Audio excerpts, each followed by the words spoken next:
Dans cette vidéo, on va parler de pourcentage et d'évolution. Alors, commençons par une définition. La proportion, où on parle aussi de fréquence d'une sous-population S dans une population E, eh bien c'est tout simplement le quotient, la division si vous préférez, de l'effectif de S par celui de E. L'effectif, c'est le nombre d'individus dans chacune des populations. Donc par exemple, si dans une classe de 35 élèves, j'ai 12 filles, eh bien la proportion de filles, c'est tout simplement 12 divisé par 35, ce qui fait à peu près 0,343. Un pourcentage, ça va être une proportion, mais pour 100 unités. Donc là, par exemple, dans mon exemple, pour 100 d'élèves. Donc il s'agit d'un cas de proportionnalité et je vous laisse aller voir la vidéo sur la proportionnalité si vous avez besoin de rappel là-dessus. Alors un pourcentage, en fait, c'est une fraction de 100. Donc le pourcentage, c'est toujours un nombre sans dimension parce que c'est un quotient de deux nombres de même unité. Bon, mon exemple était mal choisi, je n'ai pas vraiment d'unité, mais on va diviser, je sais pas moi, des poids par des poids, ou peu importe, ce sera toujours la division, le quotient de deux nombres de même unité, donc ça donne quelque chose qui n'a pas d'unité, qui n'a pas de dimension. Alors, pour rappeler l'origine de ce pourcentage, eh bien souvent, on l'écrit en le faisant suivre du signe pourcent, là comme ça, donc qu'on lit pourcent. Donc, si je reprends mon exemple de tout à l'heure, on avait trouvé une proportion de filles d'environ 0,343, eh bien, on va pouvoir écrire ça sous la forme 34,3%. Une remarque,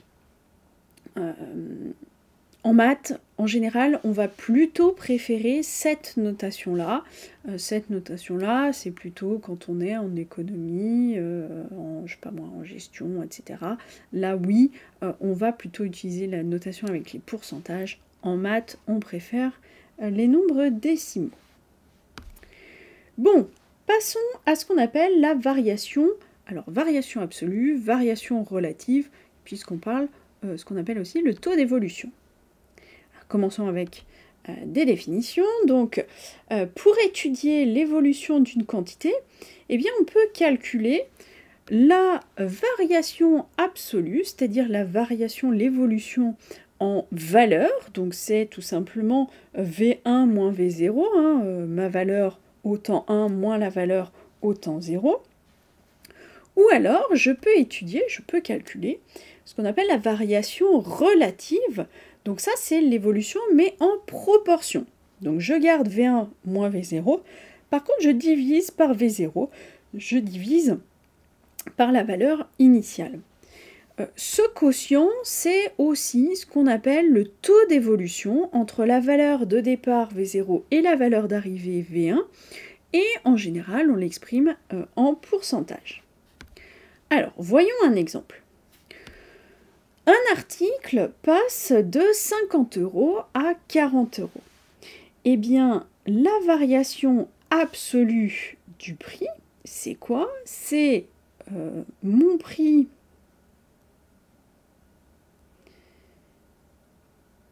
initial, c'est-à-dire, mon prix, le V1, donc 40, moins mon prix initial, mon V0, donc 50, ça me donne donc moins 10. Donc, ça veut dire qu'il a baissé de 10 €. C'est la variation absolue. Pour la variation relative, eh bien, on reprend donc notre V1 moins V0, donc 40 moins 50, et on divise ça par notre V0, donc par 50 ici, et on trouve pour le coup moins 0,2, c'est-à-dire moins 20%, si vous voulez. Donc, mon article a baissé de 20% par rapport à sa valeur initiale. Ces deux variations nous donnent des informations différentes mais complémentaires. Et selon ce qu'on veut faire, eh bien l'un ou l'autre va être plus intéressant. Mais les deux donnent des informations différentes. Alors remarque, pour une augmentation, les variations absolues et relatives vont être positives et pour une diminution, eh bien, on va avoir des valeurs négatives. C'est ce qu'on avait dans notre exemple. Passons maintenant au coefficient multiplicateur et au taux d'évolution. Alors, si on passe de V0 à V1 avec un taux d'évolution de t%, t pouvant être positif ou négatif, simplement si c'est positif ça veut dire qu'on a une augmentation, s'il est négatif c'est une diminution, eh bien le nouveau prix, ou la nouvelle valeur plutôt, V1, soyons un peu plus généraux, c'est tout simplement V0 fois Cm, le coefficient multiplicateur, qui vaut quoi? Eh bien qui vaut 1 plus t sur 100. Pourquoi? Eh bien, notre évolution, c'est quoi? C'est V0 fois t sur 100. Rappelez-vous, t%, c'est t sur 100. Mais cette évolution, je la rajoute à V0. Et donc, si maintenant je mets V0 en facteur, j'ai bien 1 plus t sur 100 ou t sur 100 plus 1, peu importe, ça ne change pas le calcul. D'accord? Donc tout ça, ça me donne V1. Bon, on voit d'où vient ce coefficient multiplicateur, là, ce 1 plus t sur 100. Remarque, on a aussi le coefficient multiplicateur qui vaut V1 sur V0. Bah oui, c'est immédiat, depuis là, vous divisez par V0 des deux côtés du égal, et on trouve exactement cette formule-là.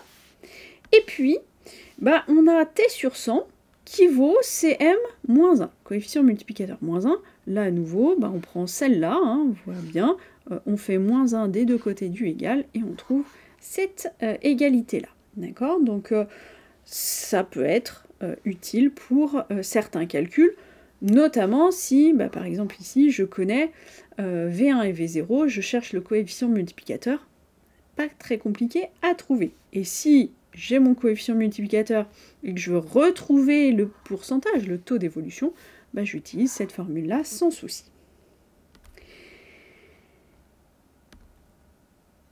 Propriété. Dans le cas d'une augmentation, eh bien on a dit on a t qui est positif, on va avoir le coefficient multiplicateur qui va être plus grand que 1.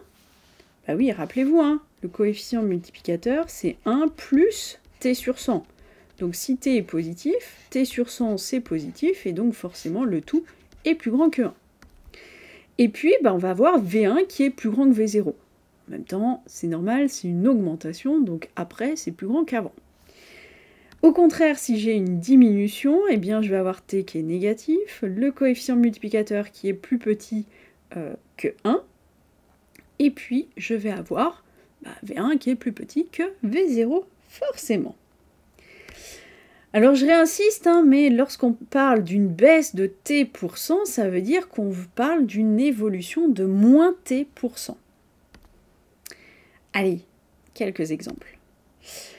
Premier exemple, j'ai un article qui coûte 59 € et qui est soldé à 30%. Eh bien, après réduction, qu'est-ce qu'il va coûter? Eh bien, pour ça, je vais faire mon 59 fois 1 moins 30%, c'est-à-dire 59 fois 0,7. Et il se trouve que ça nous fait 41,30. Donc, il va coûter 41,30 €. Autre exemple, un prix passe de 40 € à 45 €. Alors, le coefficient multiplicateur associé, c'est quoi? Bah, c'est M. On a dit, c'était V1, donc 45, divisé par V0, c'est-à-dire 40, ce qui fait 1,125. Donc on voit que ce coefficient multiplicateur, il est plus grand que 1, donc oui, c'est bien une augmentation. En même temps, on passe de 40 à 45, donc on savait bien que c'était une augmentation. Et si je veux le taux d'évolution associé, eh bien j'ai T qui vaut Cm moins 1, c'est-à-dire 0,125, c'est-à-dire 12,5%.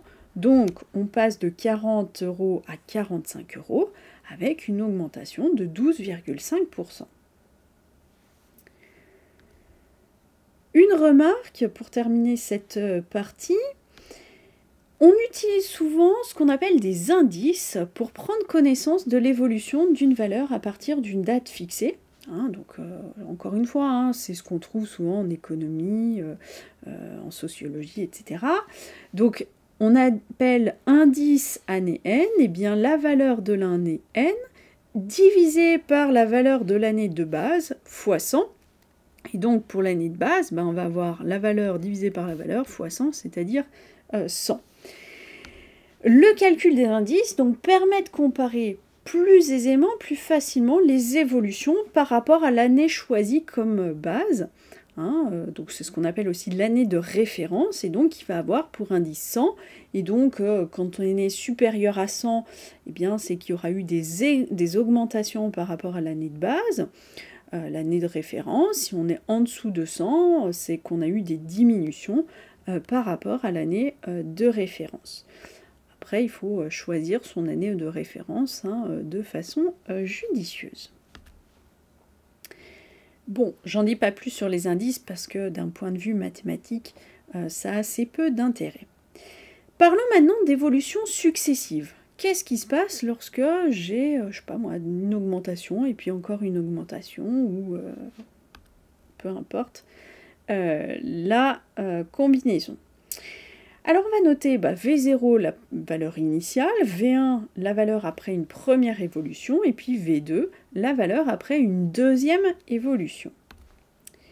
Alors qu'est-ce qu'on peut dire, qu'est-ce qu'on a? Eh bien, si ma quantité évolue d'abord de T1%, puis de T2%, on va avoir ce qu'on appelle un coefficient multiplicateur global. Et c'est quoi? C'est le produit des coefficients multiplicateurs. Alors, on se rappelle, un coefficient multiplicateur, c'est 1 plus T sur 100, donc ici, 1 plus T1 sur 100, fois 1 plus T2 sur 100. Et on va avoir V2 qui est le produit de V0 avec le coefficient multiplicateur global. Remarquez que si je fais un petit schéma, je passe de V0 à V1 comment? Eh bien en faisant fois le coefficient multiplicateur 1, de V1 à V2 en faisant fois le coefficient multiplicateur 2, et donc de V0 à V2 directement, on voit bien, il faut faire fois le produit des coefficients multiplicateurs. D'accord? Donc on le voit bien ici, la démonstration est faite, ou quasiment, il suffirait de l'écrire proprement. Le taux d'évolution global, c'est alors plus ou moins le même raisonnement.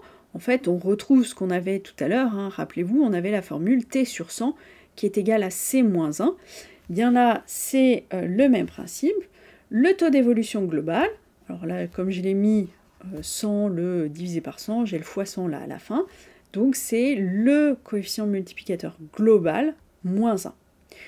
Remarquez qu'il est compliqué d'écrire le T global à partir du T1 et du T2. Il faudrait prendre ça, moins 1, fois 100. Bon, c'est pas forcément évident à écrire.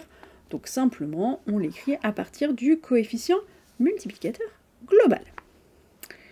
Exemple.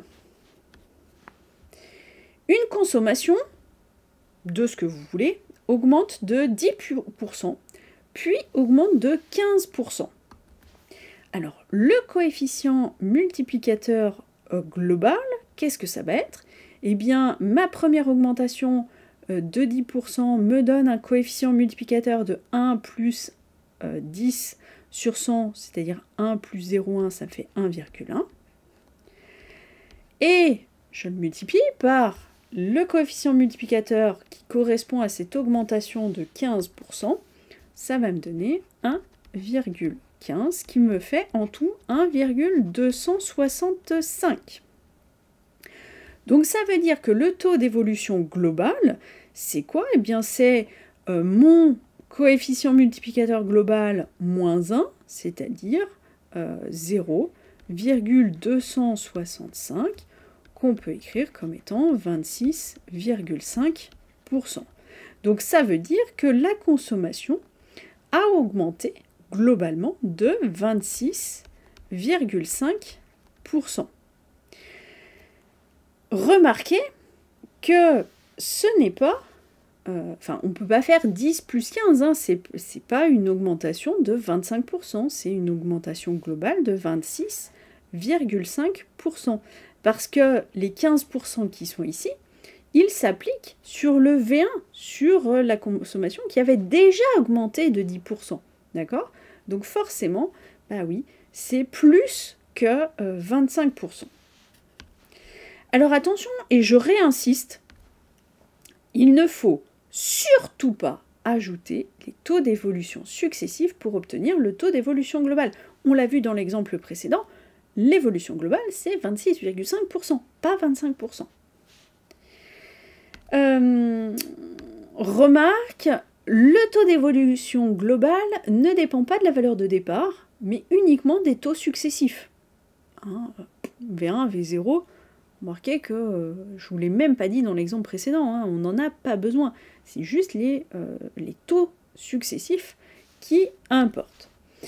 Et puis d'ailleurs, l'ordre dans lequel on considère ces taux d'évolution, il est peu importe, d'accord? On va obtenir le même résultat à la fin. Alors, les calculs ne sont pas les mêmes, le V1 ne va pas être le même, mais comme on fait le produit des coefficients multiplicateurs, qu'on fasse CM1 fois CM2 ou CM2 fois CM1, ça va donner le même résultat. Donc, faire d'abord une augmentation de 10%, puis de 15%, ou d'abord de 15%, puis de 10%, ça ne change rien. En tout, on aura une évolution de 26,5%. C'est l'exemple qu'on a calculé juste avant. Et puis, troisième remarque, là, je vous l'ai fait pour 2 évolutions successives, mais on peut en faire autant qu'on veut, hein. Ça va marcher de la même façon. À chaque fois, on va multiplier les coefficients multiplicateurs successifs. Allez, encore un exemple. J'ai acheté un pantalon en solde. En prix normal, il était à 18 €. Et puis, en solde, il y avait 30% de réduction.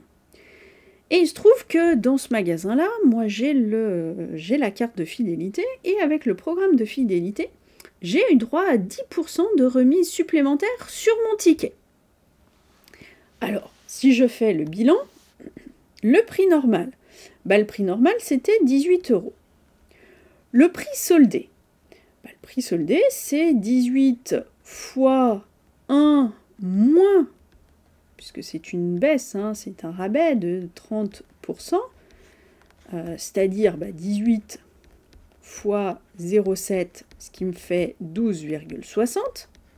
Donc si j'avais par exemple pas eu la carte de fidélité, mon pantalon, je l'aurais payé 12,60 €. Mais comme j'ai ma carte de fidélité, à ce 12,60, eh bien, je rajoute une baisse, un rabais de 10%, donc 1 moins 10 sur 100, c'est-à-dire 12,60 fois 0,9, ce qui me donne 11,34. Donc mon pantalon, au final, je l'ai payé 11,34 €. Si le pantalon avait été soldé à 40%, eh bien dans ce cas, je l'aurais payé 10,80 €. Pourquoi? Parce que à ce moment-là, c'était 18 fois 0,6, qui me fait donc mon 10,80. Encore une fois, vous voyez que c'est pas le même taux d'évolution, c'est pas le même rabais.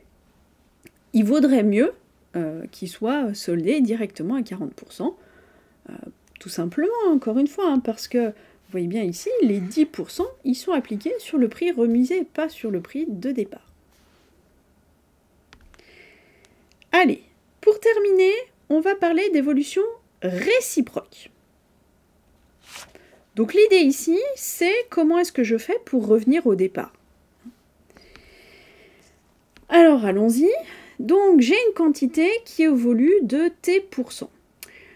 Ce qu'on va appeler le coefficient multiplicateur réciproque, donc qui permet de retrouver la valeur de départ, eh bien c'est 1 sur le coefficient multiplicateur, hein, et puis donc V0, eh bien c'est ce CMREC fois V1. D'ailleurs, ça paraît évident. J'ai V0, j'ai V1, je multiplie par CM pour passer de V0 à V1, je vais diviser par CM ou faire fois 1 sur CM pour aller de V1 à V0. Encore une fois, c'est quasiment la démonstration, il faudrait juste écrire ça correctement.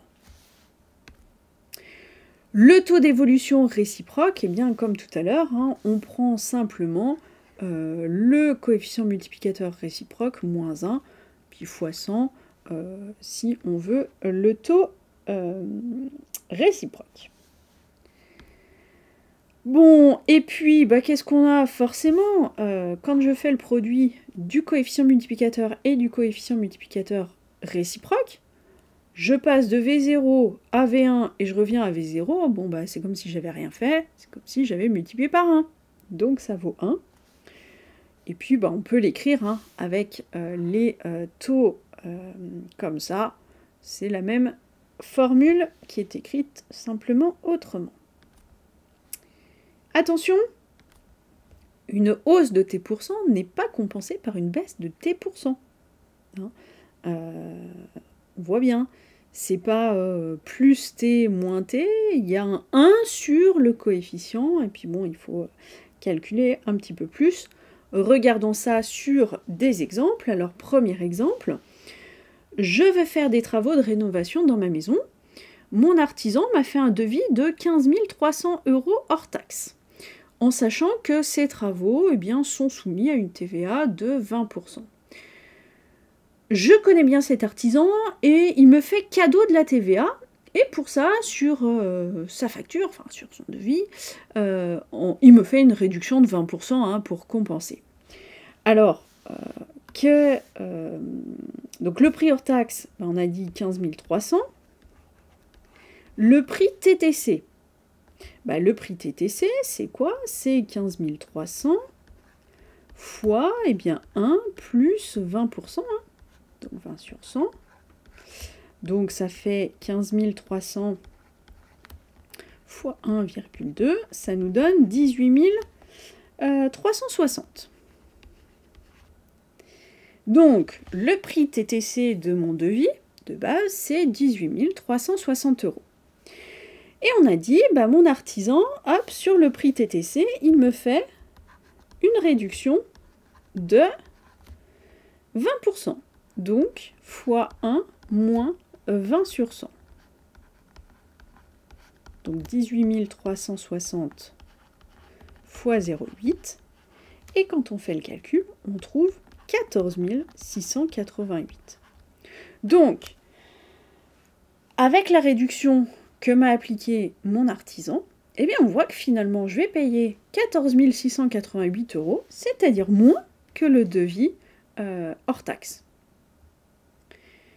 Bon, je pense qu'il n'était pas très très bon en maths et il s'est un petit peu trompé parce que du coup, là, il ne gagne même pas ce qu'il comptait gagner à la base. Donc on voit bien que compenser une augmentation de 20% ne se fait pas avec une réduction de 20%. Encore une fois, parce que ce 20%, il s'applique sur le prix là, intermédiaire, pas sur le prix de départ. Allez, un dernier exemple. Le prix d'un article augmente de 10%. Le coefficient multiplicateur réciproque, qu'est-ce que c'est? Eh bien, c'est mrec. C'est donc 1 sur 1 plus 10 sur 100. Ce qui nous fait, allez, on va le faire de façon exacte, 1 sur, et bien du coup, 110 sur 100. Et on connaît les règles de calcul avec les fractions. Si ce n'est pas le cas, je vous laisse aller voir la vidéo qui correspond. Ça, c'est 100 divisé par 110, ce qui fait à peu près 0,909. Donc le taux d'évolution réciproque, c'est quoi? Eh bien, Trec, c'est à peu près le 0,909 moins 1, ou j'aurais pu prendre 100 divisé par 110, ça aurait été mieux d'ailleurs. Ça fait à peu près moins 0,091, c'est-à-dire à peu près moins 9,1%. Vous voyez que, bah oui, pour compenser une augmentation de 10%, ça veut dire qu'il faut une baisse après d'à peu près 9,1% pour retrouver à peu près le prix de départ. En général, c'est pas exact. Et bien voilà qui conclut cette vidéo sur les pourcentages et les évolutions.